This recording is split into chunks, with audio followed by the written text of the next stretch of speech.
Bienvenue à toutes et tous pour ce webinaire sur la semaine des achats socialement et écologiquement responsables. Il s'agit de la 3e édition qui aura lieu donc du 22 au 26 mai prochain. Donc c'est un événement national et le projet de ce webinaire, c'est de vous présenter ce dispositif, cet outil qui est à disposition des acteurs de l'ESS. Et vous donner de l'information, mais aussi des outils qui vont permettre d'organiser cet événement au plus près de chez vous. Nous allons ce matin donc être ensemble pendant 30 minutes, on va dire, sur le volet national, sur la présentation et un temps de questions-réponses. Et après, pour les 3 régions que sont la Grand Est, Normandie et Occitanie, vous avez dû recevoir une invitation de la part des CRES correspondantes à ces régions pour prolonger les échanges et voir de quelle manière vous allez vous saisir de cet outil sur vos territoires. Donc, si vous faites partie de la région, des régions, pardon, Occitanie, Grand Est et Normandie, restez avec nous à la fin. Je vous partagerai les liens qui vous renverront vers les autres, vers les visioconférences correspondantes. Donc, nous aurons une présentation, les propos introductifs de la part de la médiation de l'entreprise et de Pierre Pelouzet qui nous fait l'honneur pour la 3e fois d'être le parrain de la semaine des ASER. Nous aurons, je vous ferai une petite présentation donc de la semaine des achats socialement et écologiquement responsables, la plateforme de référencement, pardon, qui est une nouveauté cette année, les outils de communication qui ont été développés et créés pour cet événement. Nous aurons aussi la chance d'avoir un retour d'expérience de côté organisateur et de l'édition 2022. Et là, c'est la coopérative UP avec Laurence Rex qui nous fait l'honneur d'être là ce matin, qui nous expliquera de quelle manière et pourquoi ils ont organisé un événement dans le cadre de la Semaine des ASER et quelle est la plus-value d'organiser ce type d'événement dans ce cadre-là. Et nous aurons un petit temps de questions-réponses en toute fin de ce webinaire. Donc, je vous rappelle, vous avez dans votre tableau de bord, sur votre outil, la possibilité d'envoyer des petits messages sur le chat. Donc, si vous avez des questions qui viennent au fil de l'eau, n'hésitez pas à les poser, je reviendrai dessus en toute fin de webinaire. Et donc, je vous propose donc de commencer et je voudrais tout simplement laisser la parole à Pierre Pelouzet. Bonjour Pierre, merci d'être avec nous ce matin. C'est vraiment un plaisir de vous retrouver à nouveau, comme à chaque fois depuis 2021, à cet événement qui est la semaine des achats socialement et écologiquement responsables. Et je vous souhaitais tout simplement vous laisser vous présenter la médiation, certainement aussi les dispositifs. Alors, je vais partager une slide avec quelques informations. Mais vous n'êtes pas obligé de vous appuyer dessus. Je pense que vous connaissez suffisamment bien vos dispositifs pour en parler facilement. Bienvenue et puis je vous laisse donc introduire ce temps-là. Merci beaucoup. Bonjour à toutes et à tous. Effectivement, très heureux d'être ici et de parrainer une nouvelle fois cette semaine que nous suivons maintenant depuis le départ et qui est pour moi un formidable événement. Donc, je ne peux qu'engager tout le monde à venir y participer grandement et largement parce que c'est depuis 3 ans une très belle expérience. Une très belle expérience que je suis encore une fois heureux de parrainer parce que c'est issu aussi d'un partenariat que nous avons avec ESS France et la possibilité pour les uns et pour les autres de mieux faire connaître nos actions, notamment pour nous au travers des chambres régionales, des CRES. Donc tout ça est fabuleux, d'autant que notre engagement évidemment est très fort sur les achats responsables. Je fais une petite parenthèse en rappelant aussi que je suis président de l'Observatoire des achats responsables pour dire que le baromètre que nous éditons tous les ans sur les achats responsables montre un engouement de plus en plus fort sur ce domaine-là. Maintenant, 90% des répondants ont engagé un plan sur les achats responsables. Donc, c'était, je ne vous le cache pas du tout le cas il y a une dizaine d'années ou il y a 12 ans quand on a commencé ce baromètre. Donc, les achats responsables commencent à être ancrés dans le paysage, mais il faut continuer. Et c'est tout le travail que nous faisons à la médiation des entreprises avec le Conseil national des achats, puisque nous avons, vous le savez, bâti le parcours national des achats responsables. C'est ce que vous voyez sur votre écran avec une charte. Évidemment, j'engage toutes les entreprises, quelle que soit leur provenance, leur secteur, leur activité, à signer cette charte et à rejoindre ce mouvement. On a plus de 2500 signataires maintenant, c'est-à-dire que ça commence à être une vraie famille d'acteurs économiques, parce qu'il y a des entreprises, mais aussi des acteurs publics qui ont rejoint ce parcours, qui vous amène petit à petit, avec tout un tas d'étapes, jusqu'à un label achat responsable qui s'appuie sur les meilleures pratiques mondiales puisque nous avons, quand je dis nous, c'est la France, a permis de créer une norme mondiale sur les achats responsables, une norme ISO, et notre label s'appuie évidemment sur cette norme ISO. Donc, un bond en avant aussi des labellisés, on en a plus de 80 aujourd'hui, mais je dois dire que la crise a donné un coup de boost au phénomène des achats responsables. Je crois que beaucoup de gens se sont rendus compte pendant la crise ou pendant les crises qu'on ne pouvait plus avancer sans être responsable. Et donc, il était évident de rentrer dans ce mouvement-là. Et je sais qu'on a eu, par exemple, entre 2020 et 2021, plus 30% de labellisés. Et de nouveau, entre 2021 et 2022, plus 30% de labellisés. C'est dire que le mouvement est fort et lancé et que je ne peux qu'engager tous ceux qui nous écoutent ou tous ceux à qui vous allez parler de rentrer dans ce mouvement. Et je suis sûr qu'on en reparlera largement pendant la semaine. Petit rappel aussi pour toutes les entreprises, vous le savez, la médiation, le côté un peu curatif est à votre disposition pour tous les sujets de différents avec un client, avec un fournisseur. Et là, on fait des milliers de médiations tous les ans, mais il faut rappeler aux entreprises de l'ESS qu'elles aussi, bien évidemment, peuvent saisir le médiateur s'ils ont une difficulté avec un client et un fournisseur. Voilà, tout ça pour vous dire. On a tout ça à votre disposition. Vous voyez de plus en plus des signataires de plus en plus nombreux. Je vois la petite photo là en passant de la belle séance de signature qu'on a eue en décembre avec 4 grosses et belles organisations de l'ESS. C'était un très bel événement. Évidemment, il faut que tout ça continue.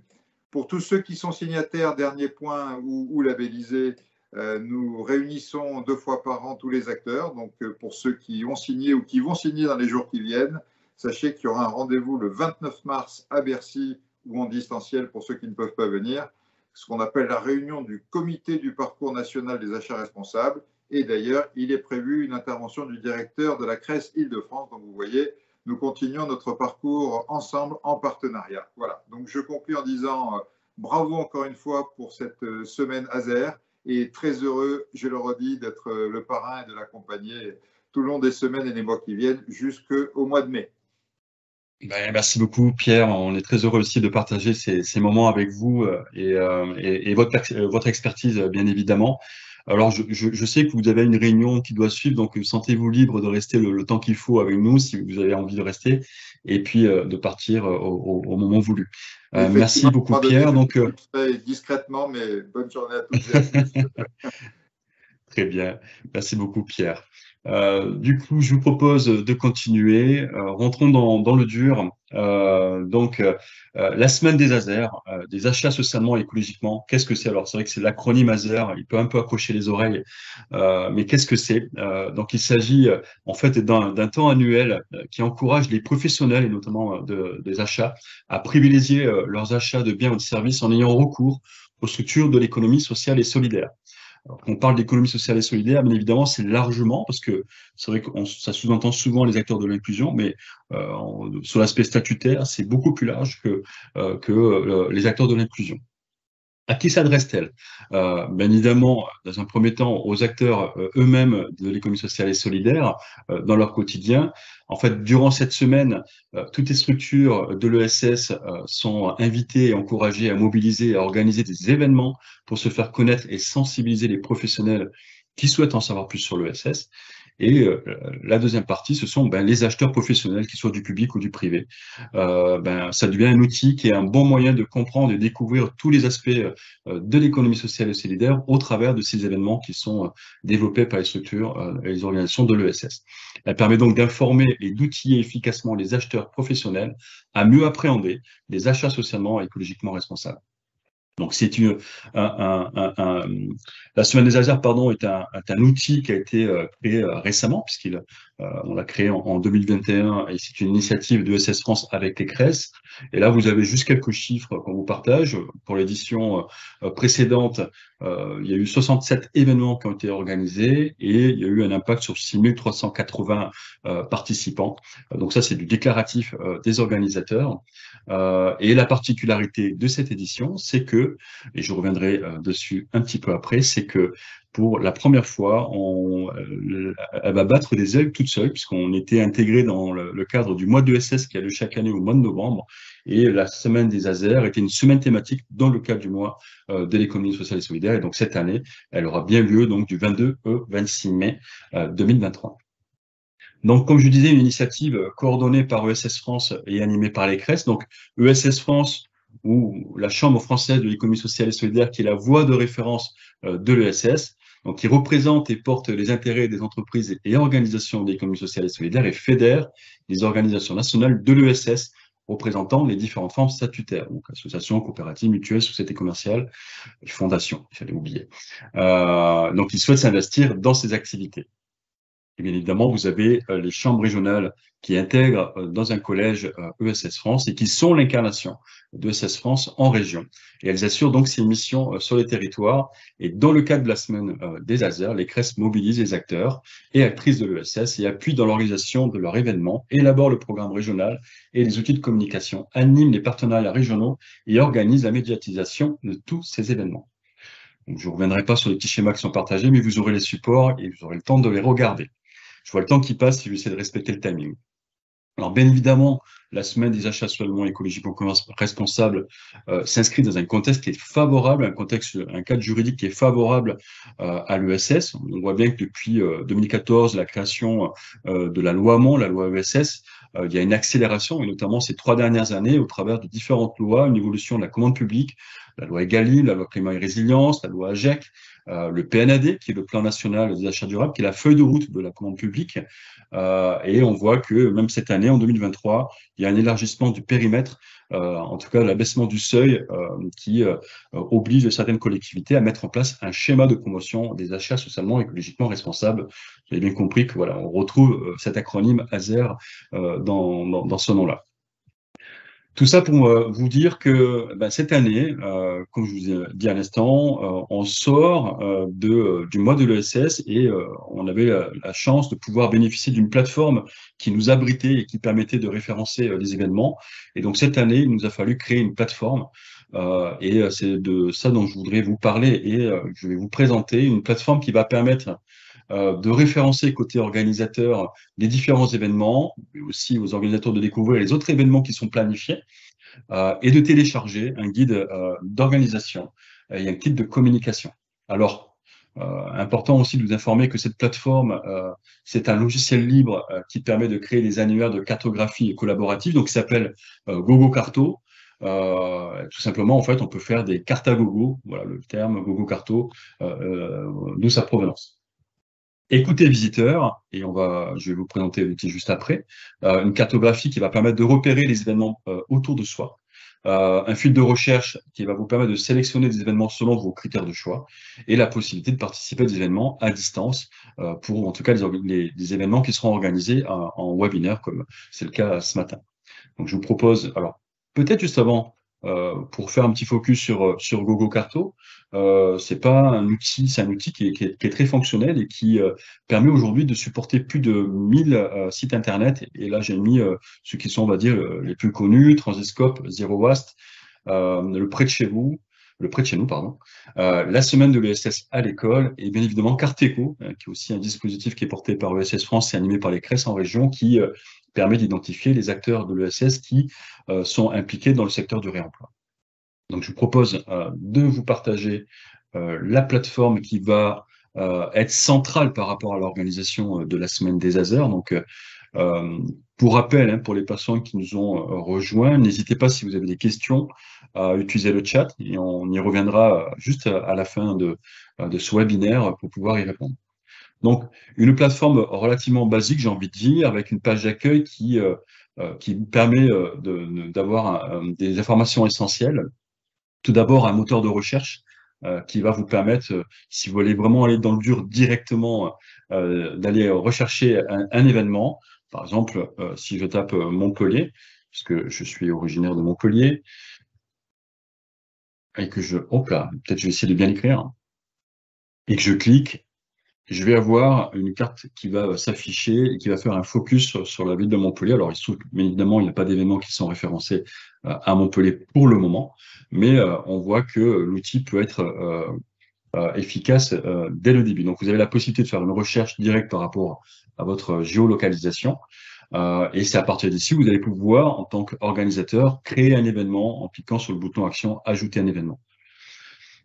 Sur la page d'accueil, vous avez évidemment toutes les informations qui vont vous permettre de comprendre ce qu'est la semaine des ASER, une présentation de notre parrain que vous venez d'entendre, un accès à la boîte à outils où vous allez pouvoir télécharger les différents documents, les différents kits de communication, le guide de l'organisateur et les différents supports aussi qui vous aideront en tant qu'organisateur à animer le début d'un atelier, par exemple, avec quelques slides qui expliquent qu'est-ce que l'économie sociale et solidaire, et une vidéo, si vous avez besoin d'une vidéo, et aussi des fiches de retour d'expérience d'acteurs de l'ESS qui ont répondu à des marchés publics, par exemple.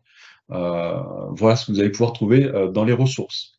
Bien évidemment, vous avez une page contact. Si vous souhaitez vous rapprocher de la CRES se retrouve sur votre territoire, vous aurez la possibilité de les contacter directement par cet espace-là.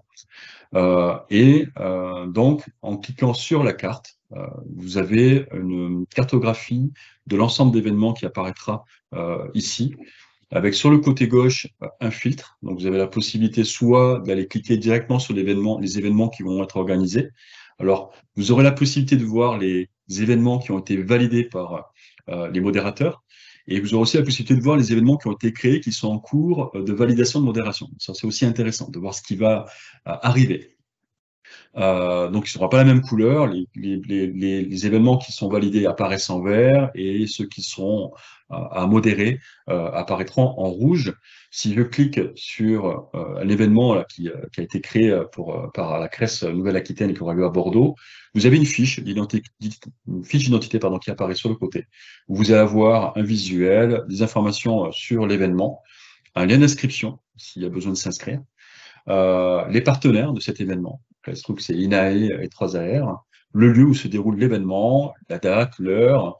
Vous avez la possibilité de contacter l'organisateur de l'événement. Alors là, ce qui est intéressant, c'est que vous avez un bouton action, l'adresse mail n'apparaît pas. Donc voilà, il y a un respect en tout cas des données personnelles des organisateurs. Et puis vous avez les différentes thématiques que l'organisateur a cochées et qu'il a souhaité mettre en avant au travers de l'événement qu'il a créé, que vous allez retrouver sous forme de picto directement sur la carte. Vous allez le retrouver sur la fiche d'identité, mais que vous allez retrouver aussi sur le côté gauche au niveau des filtres. C'est-à-dire, si vous cherchez un événement sur la commande publique, par exemple, vous allez cocher commande publique et vous allez avoir tous les événements qui vont aborder ce sujet sur l'ensemble du territoire. Voilà un petit peu l'outil dans ses fonctionnalités. Il est relativement simple. Ce qui est intéressant, c'est que vous avez la possibilité d'avoir un affichage directement par date et par liste. Donc ça va être aussi intéressant parce que c'est pas forcément visible au travers d'une cartographie, mais au travers d'un affichage par liste qui sera affiché par ordre chronologique. Ça vous permettra de voir un petit peu ce qui se passe sur l'ensemble du territoire. Et bien évidemment, si vous avez un événement qui est visible et si vous souhaitez participer à des événements qui sont, on va dire, visibles à distance, vous avez la possibilité de cocher. Alors, je vais le faire. Hop là, ici, vous avez la possibilité de cocher tous les événements qui sont physiques ou alors en ligne. Ce qui vous permet, même en étant à Paris, si vous souhaitez suivre un événement qui est organisé en visio à Bordeaux, de le trouver et puis de vous inscrire et d'y participer. Voilà pour la partie présentation de l'outil. Je vais rapidement conclure sur la partie communication. Donc, on a créé cette année, pour cette édition qui sort du cadre du module ESS, un compte Twitter, donc qui sera ASER-du-6 ESS. Donc, il n'est pas existant, ne vous inquiétez pas, si vous ne le trouvez pas aujourd'hui, il devrait être créé dans l'après-midi, il sera opérationnel dès cette semaine, mais vous serez informé. Donc, le premier post, on fera un faire post, pour ne pas dire un faire part, parce que nous créons ce compte, et donc c'est la semaine des ASER quitte le nid, après 2 saisons au chaud auprès du module ESS. Elle prend son envol du 22 au 26 mai avec le hashtag SASER 2023. Dans la boîte à outils, vous allez avoir 3 typologies d'outils. Un qui va vous permettre d'organiser des événements au travers d'un guide organisateur, c'est-à-dire un outil qui va vous permettre, si vous êtes à court d'idées, quel type de projet je peux mettre en place pour mobiliser les acteurs de l'ESS, mais aussi les acheteurs qui souhaitent participer à mon événement. Vous allez avoir un kit de communication avec différents formats de bannières, de visuels, de logos, de bandeaux pour vos réseaux sociaux, même des signatures mail pour signifier que vous êtes impliqué et inviter, on va dire, vos différents cercles à venir participer à vos événements, jusqu'à des masques de PowerPoint si vous avez des animations à faire avec la charte graphique de la semaine des ASER. Et pour promouvoir l'économie sociale et solidaire, parce qu'il s'agit de cela aussi. Vous aurez différents supports, je les évoquais un petit peu tout à l'heure, un support de présentation de l'ESS en quelques slides qui vont permettre de présenter qu'est-ce que l'économie sociale et solidaire auprès de vos partenaires et de vos acheteurs, une vidéo sur les grands principes de fonctionnement de l'économie sociale et solidaire et des fiches de retour d'expérience du marché public et acteurs de l'économie sociale et solidaire. J'en profite, il me semble que avoir vu passer le nom, mais de remercier la GMF qui en tout cas nous a vraiment appuyé sur la réalisation de cet outil qui est encore en cours de réalisation avec bientôt une cartographie qui sera visible sur la plateforme d'ESS France. Voilà pour la partie communication. Voilà les moments forts qu'on a pu avoir sur l'édition 2022. Juste avant de laisser la parole à Laurence Rex, on a eu quelques moments forts en 2022, comme je lance mon spazer. On a organisé un webinaire sur les spazers, que sont les schémas donc, de promotion des achats socialement écologiquement responsables, qui s'adressait, on va dire, essentiellement aux collectivités. L'idée, c'était de pouvoir leur donner un mode d'emploi au travers de témoignages, de retours d'expérience d'autres collectivités, de comment elles sont faites et pour pouvoir mobiliser les acteurs de SS sur leur territoire et travailler à créer ensemble ce schéma de promotion. On a eu un espresso sourcing avec le groupe Compass, qui est le leader de la restauration collective, où on a pu signer une convention de partenariat avec la CRECI de France et ESS France et organiser des rencontres entre les entreprises de l'économie sociale et solidaire et les acheteurs du groupe Compass. En Occitanie, il y a eu aussi des rencontres sur la transition pour le développement des territoires, un business club achat responsable avec l'intervention justement de la médiation des entreprises en Hauts-de-France. Et voilà les chiffres clés que vous présentez tout à l'heure. On a eu 67 actions, 47 organisateurs et à peu près 6500 participants à l'ensemble de ces événements. Et je souhaitais du coup vous faire bénéficier d'un retour d'expérience. Voilà, j'allais dire groupe Up, je suis désolé Laurence, c'est tellement imprimé en moi qu'il faut que je switch. Et en fait, c'est la coopérative, c'est UpCop maintenant. Et je souhaitais laisser quelques minutes à Laurence Rex, donc, qui est donc la directrice de la communication France de Up, juste pour qu'elle puisse nous partager son expérience de qu'est-ce qui l'a motivé, qu'est-ce qui a motivé Up à organiser un forum achat responsable dans le cadre de la semaine des Azers et quelles valeurs, qu'est-ce que ça a pu apporter d'une à l'entreprise, mais aussi, on va dire, aux différents cercles qui sont autour de l'entreprise Up. Je pense que tu m'entends et je pense que j'ai dû t'ouvrir et t'activer le micro. Normalement, tu dois pouvoir si je vous dis bonjour, voilà, si je vous dis bonjour, est-ce que vous m'entendez? C'est le meilleur test. Merci Fabrice, effectivement, de nous permettre de raconter et de témoigner de ce que nous avons mis en place. C'était le 15 novembre 2022, à l'occasion de la semaine des achats socialement et économiquement responsables. Nous avions fait précédemment le constat que nous étions une coopérative. Alors, effectivement, Up est devenu UpCop, en devenant la première SCOP à mission tout début janvier. Donc, progressivement, on va faire évoluer notre nom de marque sur le territoire français. C'est la maison mère d'un groupe international qui est le groupe Up. Donc, UpCop en France, eh bien, nous avions fait le constat que nous étions une coopérative et pour autant pas forcément exemplaire sur nos achats responsables. Donc, on s'est interrogé, c'est notre service achat qui est venu un peu taper à notre porte en nous disant « Hey les gars, et si on se prenait en charge et si on essayait de faire mieux ?» Donc, en fait, c'est parti de cette initiative du service achat, d'une direction générale qui a trouvé que c'était effectivement qu'il fallait que charité bien ordonnée commence par soi-même et que donc, il fallait qu'on se bouge un peu sur ce sujet-là. Voilà, pardon pour ma familiarité. Mais en fait, une fois qu'on a pris cette conscience-là, on s'est dit qu'est-ce qu'on peut faire?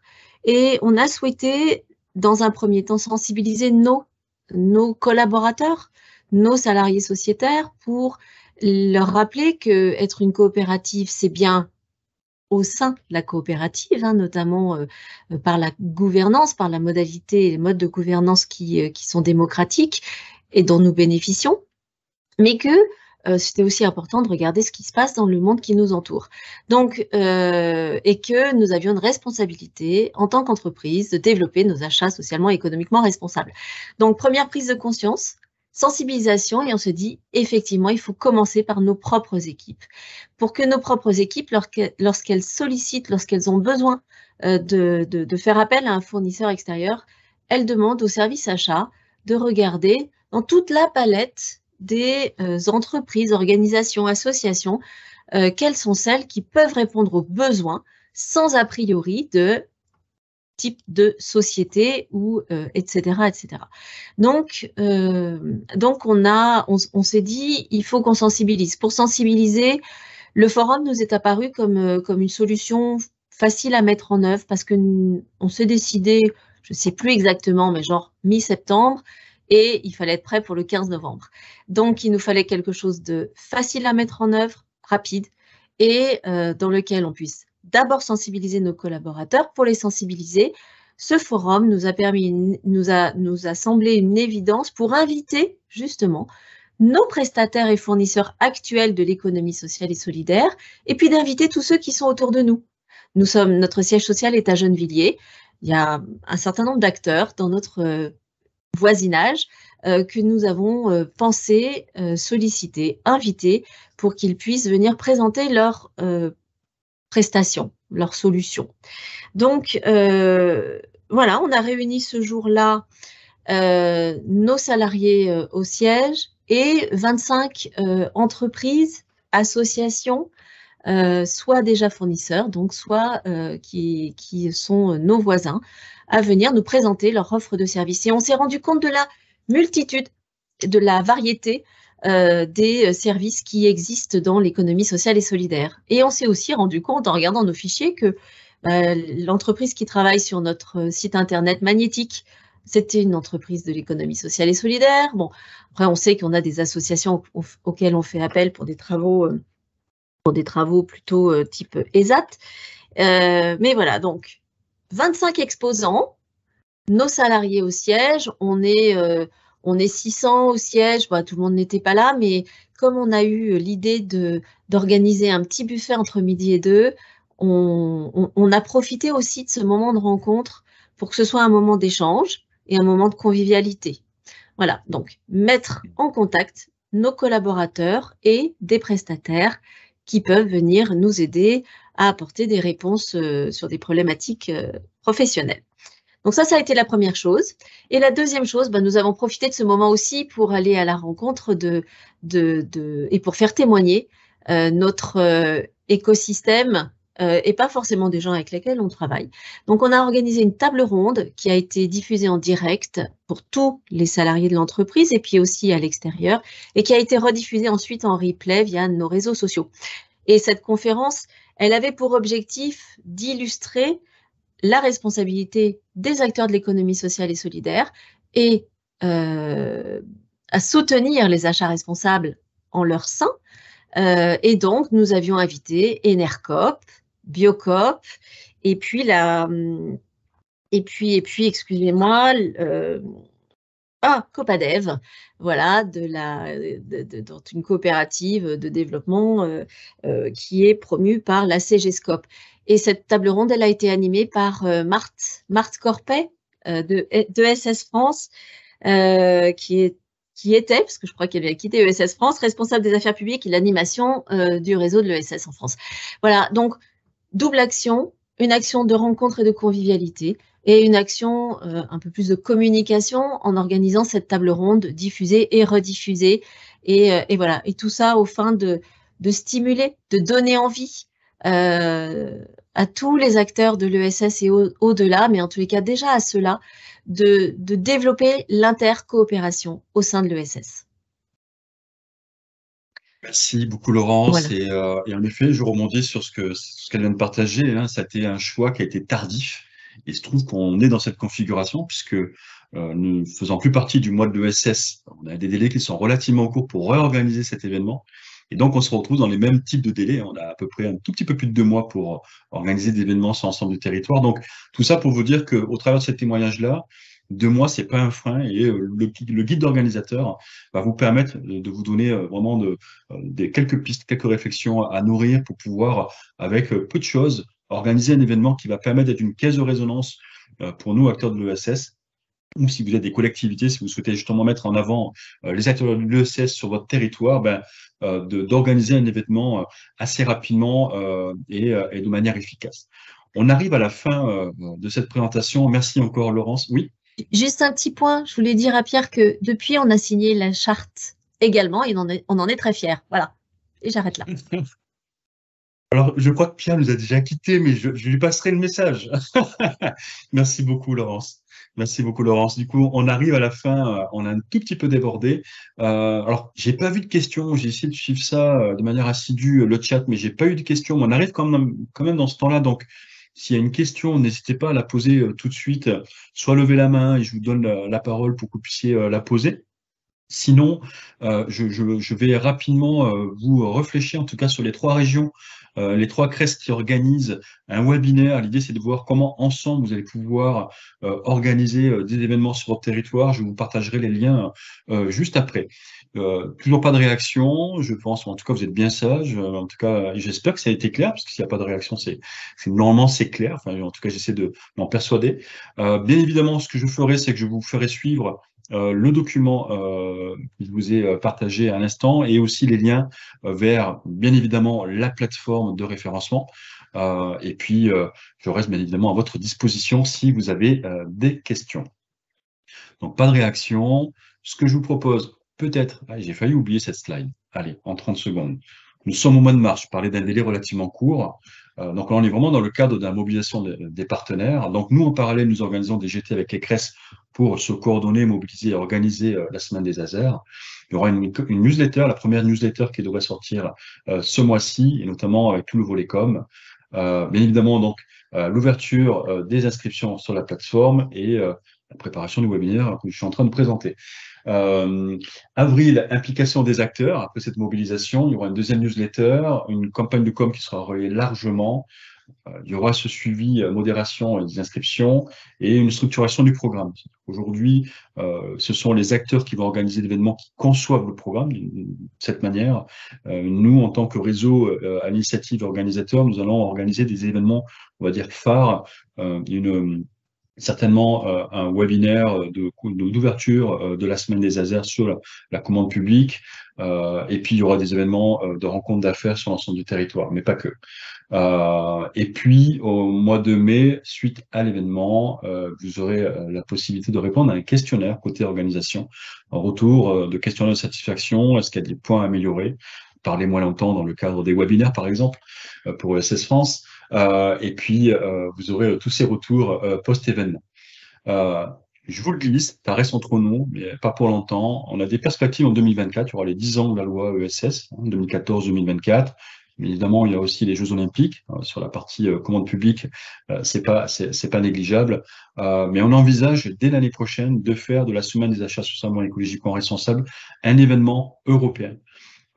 Et on reviendra rapidement dessus, mais c'est de mobiliser les États membres de l'Europe et qui sont sensibles sur le sujet de l'ESS à se joindre à nous sur la même semaine et à organiser des événements sur leur territoire. Je m'arrête de parler.